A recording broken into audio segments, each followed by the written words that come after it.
শহরের কোলাহল থেকে বহু দূরে ভৈরবপুর নামের এক পুরনো জনশূন্য গ্রাম। চারপাশটা যেন সবসময় এক অদ্ভুত হালকা মেঘে ঢাকা থাকে, আর ঠান্ডা বাতাসে ভর করে একটা ভাঙাচোরা অভিশপ্ত হাবেলি থেকে ভেসে আসে এক গা ছমছমে আওয়াজ। আজকের এই বিশ্লেষণে আমরা সেই কুখ্যাত হাবেলি আর তার পরতে পরতে লুকিয়ে থাকার রহস্যের একেবারে গভীরে পৌঁছানোর চেষ্টা করব। চলুন আর দেরি না করে সরাসরি শুরু করা যাক। শুনলেই গায়ে কাঁটা দেওয়ার মতো একটা কথা। এই ভয়ঙ্কর উক্তিটাই হল আমাদের আজকের আলোচনার মূল কেন্দ্রবিন্দু।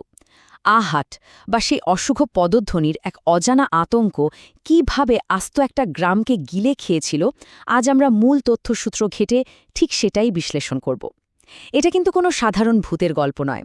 এ হলো এমন এক নাছোড়বান্দা অদৃশ্য উপস্থিতির বিবরণ, যা একবার পিছু নিলে আর কিছুতেই ছাড়ে না। আমাদের চোখের সামনের এই উক্তিটি আসলে সেই আসন্ন বিপদেরই এক স্পষ্ট ইঙ্গিত। আমাদের প্রথম পর্ব ভৈরবপুরের সেই পুরনো হাভেলি, যেখান থেকে এই সমস্ত ভয়ের শুরু। ঘটনার সূত্রপাত রিনা নামের এক তরুণীকে ঘিরে। বন্ধুদের সাথে গ্রামে ঘুরতে এসে সে এক মারাত্মক বোকামি করে বসে। আত্মবিশ্বাসে ভরপুর রিনা ভূতের গল্পটল্প একেবারে উড়িয়ে দিয়ে হাতে শুধু একটা টর্চ নিয়ে একা ঢুকে পড়ে ওই হাভেলির ভেতর। কিন্তু টর্চের আলোতেই সে পরিষ্কার দেখতে পায় ভাঙা দেয়ালে তার নিজের ছায়ার ঠিক পাশেই নড়াচড়া করছে আরও একটা অজানা ছায়া। এরপরই কানে আসে সেই আহাট, ধীরে ধীরে এগিয়ে আসা একটা ভারী পদধ্বনি। স্বাভাবিকভাবেই তীব্র আতঙ্কে সে যখন বাইরে ছুটে আসে, বন্ধুরা তার কথা বিশ্বাস করা তো দূরের কথা, উল্টে তাকে নিয়ে রীতিমতো হাসাহাসি জুড়ে দেয়। আর সত্যি বলতে এই অবিশ্বাসটাই কিন্তু পরবর্তী ঘটনাগুলোকে আরও বেশি ভয়ঙ্কর করে তুলেছিল। আর ঠিক এখান থেকেই শুরু হয় আসল খেলা, আমাদের দ্বিতীয় অংশ, ভয়ের সূত্রপাত। সবচেয়ে ভয়ঙ্কর ব্যাপারটা হলো এই আহাট বা পদধ্বনি কিন্তু ওই ধ্বংসস্তূপের চার দেওয়ালে আটকে থাকেনি। এই অজানা শক্তিটা একেবারে রিনার সাথে জুড়ে যায়। মানে নিজের শোয়ার ঘরের মতো সবচেয়ে নিরাপদ আর ব্যক্তিগত জায়গাতেও রিনা ওই একই পদধ্বনি শুনতে শুরু করে। ব্যাপারটা এখানেই থামেনি। আয়নার সামনে দাঁড়ালে নিজের পেছনেও এক অস্পষ্ট ছায়া দেখতে পাচ্ছিল সে, অর্থাৎ হাভেলির গণ্ডি পেরিয়ে বাইরের জগতেও এই অশুভ শক্তির প্রবেশ ঘটে গিয়েছিল। এবার আসা যাক ৩ নম্বর পর্বে। এই আহাটের শিকার আসলে আর কারা কারা হয়েছিল।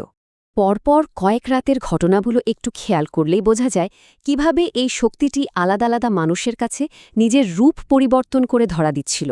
প্রথম রাতেই যেমন নাপিত রঘু পুকুর পাড়ে এক গভীর সবুজ চোখ বিশিষ্ট সাদা ছায়ার তাড়া খায়।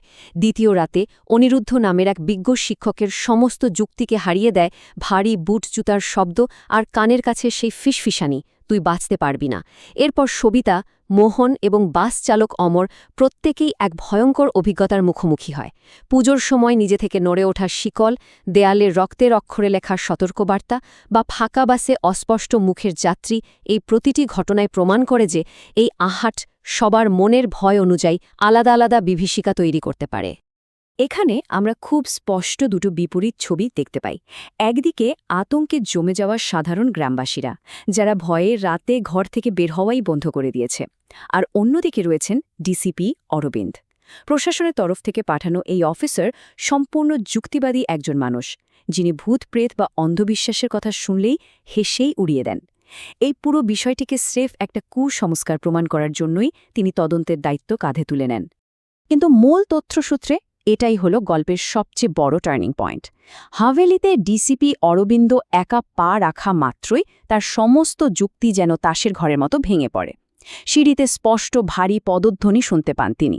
মনে হয় যেন কেউ একজন তার কাঁধে হাত রেখেছে, অথচ পেছনে ফিরে দেখলে কেউ নেই। আর ঠিক তখনই এক অশরীরী ফিসফিসানি তাকে মাটির নিচের ঘর বা বেসমেন্টে যাওয়ার নির্দেশ দেয়। একজন চরম সন্দেহবাদীর এভাবে পরাস্ত হওয়াটা কিন্তু বারবার প্রমাণ করে যে এই হাভেলির রহস্য কোনো মানুষের তৈরি করার নিছক বিভ্রম ছিল না। এরপরই আমরা চলে আসছি ৪ নম্বর পর্বে, বেসমেন্টের সেই ভয়ঙ্কর সত্য। রিনা, অনিরুদ্ধ, অঙ্কিত মাস্টার আর ডিসিপি অরবিন্দ সবাই একজোট হয়ে মাঝরাতে সেই বেসমেন্টে নামার সিদ্ধান্ত নেয়। দৃশ্যটা একবার কল্পনা করা যাক। মোর্চে ধরা লোহার দরজাটা খোলার সাথে সাথে এক তীব্র বমে আনা দুর্গন্ধ ধাক্কা দেয় তাদের। অন্ধকার সিঁড়ি বেয়ে নিচে নামতেই চোখে পড়ে স্যাঁতস্যাঁতে শ্যাওলা ধরা দেয়াল, ঘরের ঠিক মাঝখানে রাখা একটা ভাঙা চৌকি, আর তার চেয়েও ভয়ানক হল দেয়ালে রক্ত দিয়ে লেখা একটা বার্তা, আহাট আমার অভিশাপ, যে এটি শুনবে তার মৃত্যু নিশ্চিত। এই পুঙ্খানুপুঙ্খ বিবরণগুলোই সেই মুহূর্তে দমবন্ধ করা উত্তেজনাকে একেবারে জীবন্ত করে তোলে। আর ঠিক সেই মুহূর্তেই অন্ধকার ফুঁড়ে বেরিয়ে আসে এক সাদা ধোঁয়াশা রূপ। শোনা যায় এক হাড় হিম করা স্বীকারোক্তি। জানা যায় এই হাভেলির আসল মালকিন ছিলেন ললিতা নামের এক মহিলা।